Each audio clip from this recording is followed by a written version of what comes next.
I'm procrastinating hard because I just know this video is going to be really long. So let's just get into it.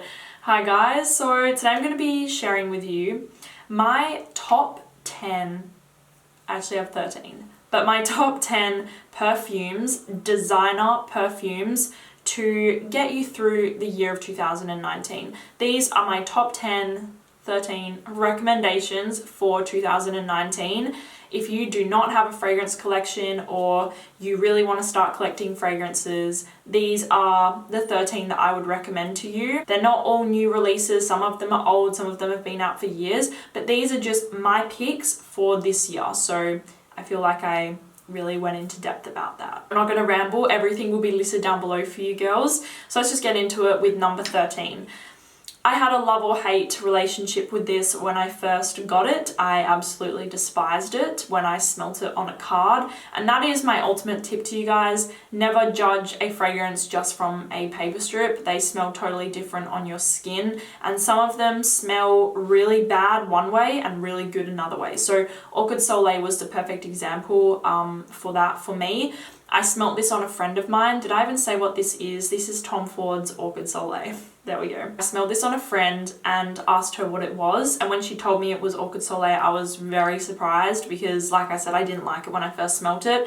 But I've fallen in love with it and I cannot live without this fragrance. I think it is so beautiful. It is a really gorgeous tuberose fragrance and it also has whipped cream and lilies. So it is a really beautiful combination. It probably is a little bit more of a weird, unique sort of scent, especially that whipped cream note. It has a coldness to it as well, which I can't even explain what it is, but there's almost like a, like this weird menthol kind of smell in the beginning. But just wait for it, let it dry down into your skin and you'll see what I mean. Like I said, it is a little bit weird at first, but give it a try, let it sink into your skin and see if you love it, because I totally fell in love with it. I literally went from hating it to completely loving it. Eau de Soleil, in my opinion, is like just incredible in the heat. Like this fragrance, when your skin is hot and it warms up the fragrance, mind-blowing. So that is my number 13. Okay, I need to go faster. My number 12, Dior Addict. I've talked about it endlessly on my channel. It is a beautiful, smooth, refined, white floral and vanilla scent. Sexy. Like that is the only word that I have to describe it. The vanilla doesn't smell like food, so if you don't like gourmands and you don't like anything too sweet and headachy like that, definitely check out Dior Addict. The vanilla in it is a very kind of clean vanilla, clean, refined vanilla, and it almost has a greenness in there as well, but it's a beautiful white floral, like I said, with that beautiful smooth vanilla. So Christian Dior, Dior Addict, very sexy, and like I said, I recommend it to people that want to try vanilla but don't want to smell like a cupcake. This is your go-to. Coming in at my number 11 is Chanel's Chance Eau Fraiche, and I adore this scent, and I have to be honest, this is quite masculine. Like I'm gonna put it out there. I don't know if you guys own it and what you think, but in my opinion, Chanel Chance Eau Fraiche, it smells quite masculine to me. It is such a great fragrance. I wear this one to the gym all the time because to me, it just gives me a refreshing feeling. It's that beautiful, zesty, juicy lemon, but then it also has that woodiness in there, and that's what I think gives it more of a masculine vibe, especially if you're looking for a good citrus. I love Dolce & Gabbana Light Blue Intense. It almost made it, but it doesn't last on my skin for shit. Like that fragrance does not last on me. This fragrance lasts on me and it's a citrus, so there you go. Okay, so coming in at number 10 is Guerlain Mon Guerlain. I've talked about this one again a lot. It is an aromatic vanilla. It is sweet, it's powdery, but it's not too sweet. Again, like I said with Dior Addict, if you don't like sweet, girly, cupcake vanillas, these are two fragrances that I would highly recommend that you check out because they're not too sweet, they're not cupcakey, they're not juvenile, they're very grown up, they're very beautiful, they're very classy. So both of those are my recommendations for like vanilla scents that aren't, like I said, juvenile. So Mon Guerlain is a very beautiful fragrance and I think men really appreciate this. My number 9 is from Valentino, and this is a fragrance I am just totally in love with. I think more people need to talk about this fragrance because you guys, please, please, please, if there's anything in this video, please go and try this fragrance because it's absolutely incredible. This is Valentino Donna Noir Absolu. I'm pretty sure that's what it's called. It's a long name, but please remember it because this fragrance is absolutely gorgeous. This is so rich and luxurious. I get the leather, I get sweet, kind of like a sweet, warm, gourmand note in there, maybe some vanilla. There's definitely vanilla in here. It's smooth, it's kind of buttery and powdery at the same time.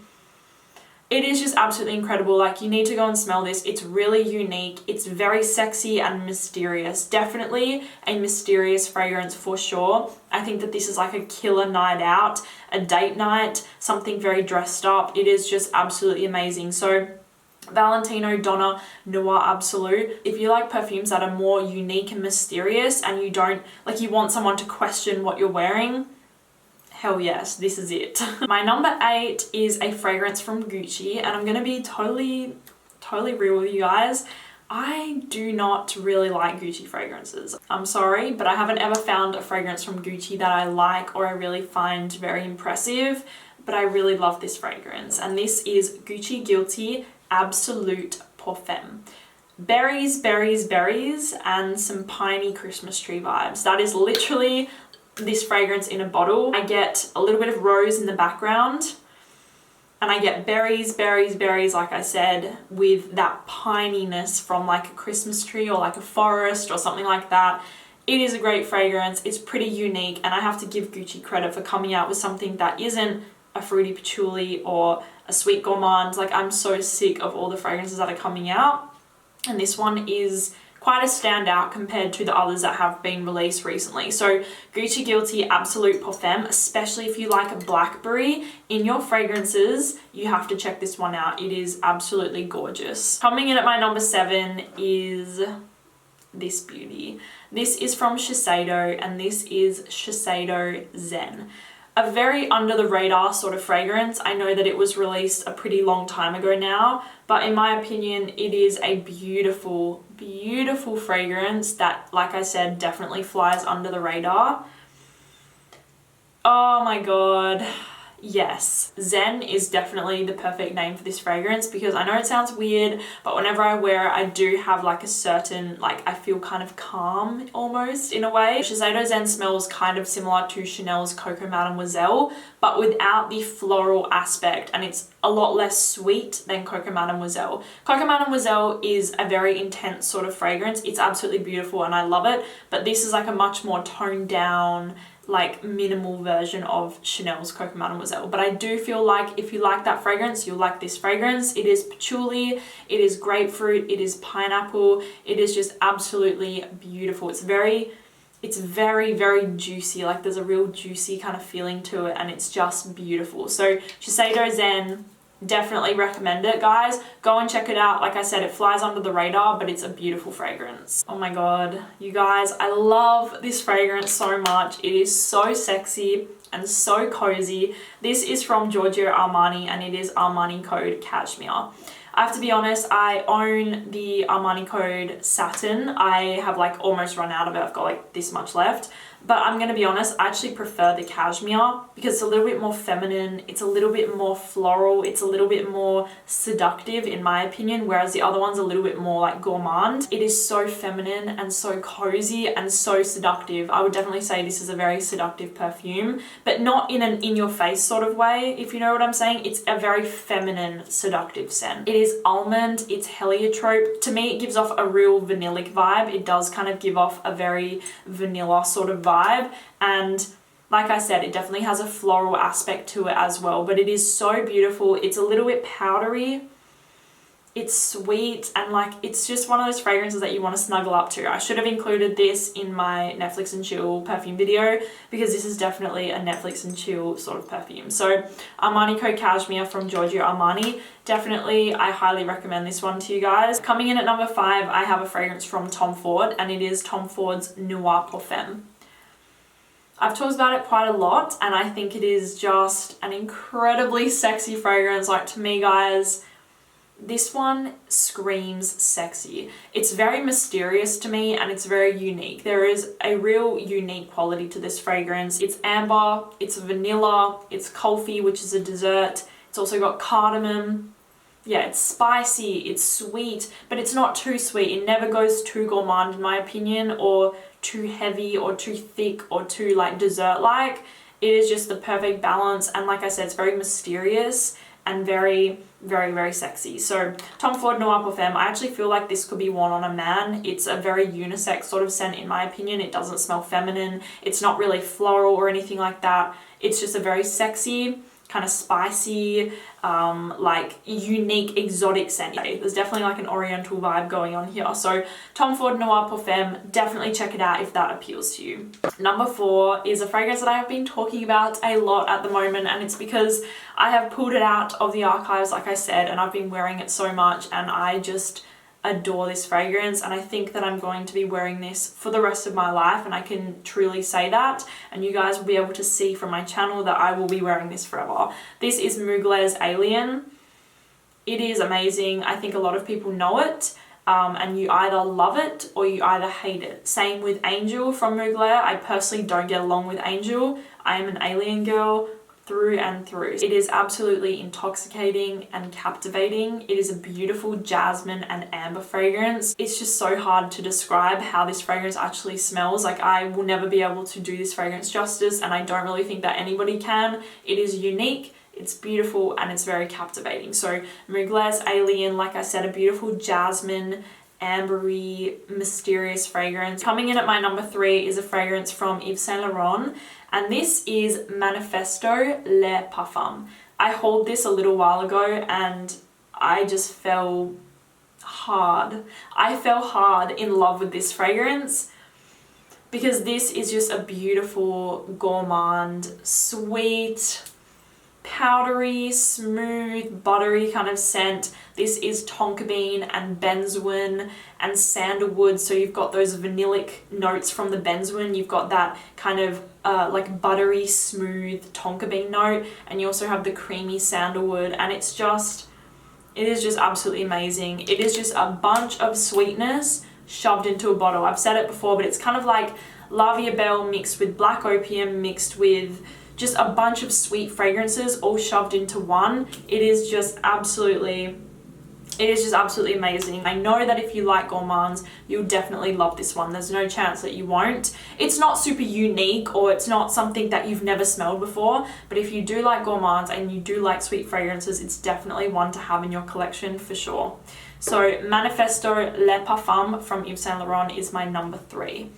Okay, so top 2, coming in at my number 2 is from Balenciaga, and this is Flora Botanica. A lot of you girls have bought this because of me, and I've had some really great feedback about it, and I'm so happy that you guys love it as much as I do. It's fresh, it's watery, it's rose, it's a little bit green, there's a little bit of a mintiness in here. Like, I definitely get this kind of sweet mint. It's like a sweetened mint with a beautiful watery rose. The rose is not like something in, I don't have a fragrance here in front of me, but it's not like a rose that's a very strong, powdery, heavy kind of rose. It's a very watery, juicy kind of rose scent, and it is just absolutely amazing. Flora Botanica by Balenciaga. I also have to say, this fragrance has epic longevity, like epic. For the notes that are in here, for the fragrance, I am surprised that it lasts as long as it does, but it has fantastic longevity. So Flora Botanica by Balenciaga is my number 2 for 2019. Coming in at my number 1 spot is a fragrance that I am almost certain that most of you girls own one version of this fragrance, one version or another. I'm positive that you guys own it or you know of it, and it is from Chanel, and this is a little baby bottle of Coco Mademoiselle Eau de Parfum Intense. This is the intense version of Coco Mademoiselle, and you guys have got to get on this. It is so, so beautiful. I would probably say this is one of the most perfect fragrances ever made for a woman, period. It is just absolute perfection. It is rose, it's patchouli, it's tonka bean, it's vanilla, it's orange. There is just the perfect balance of everything in this fragrance. It's sweet, it's a little bit fresh, it's a little bit floral, it's a little bit zesty. It is just everything in one fragrance, and it is pure perfection. I know that men go crazy over this fragrance. It is just the perfect fragrance for a woman in my personal opinion. So Chanel's Coco Mademoiselle Intense. Definitely try the Intense one. I would recommend it over the Eau de Toilette and the original Eau de Parfum. All are fantastic, but I think that you should definitely go for the Intense version because they've just amped up everything, and it just smells like Coco Mademoiselle, but even better. So that is my number one pick for 2019. That is it. That is my 13 fragrances for 2019. Those are my 13 recommendations for you girls out there. So thank you so much for watching this video. I really appreciate your comments and your support towards me. I always appreciate it. So I will list everything down below for you girls, and I will talk to you soon. Bye.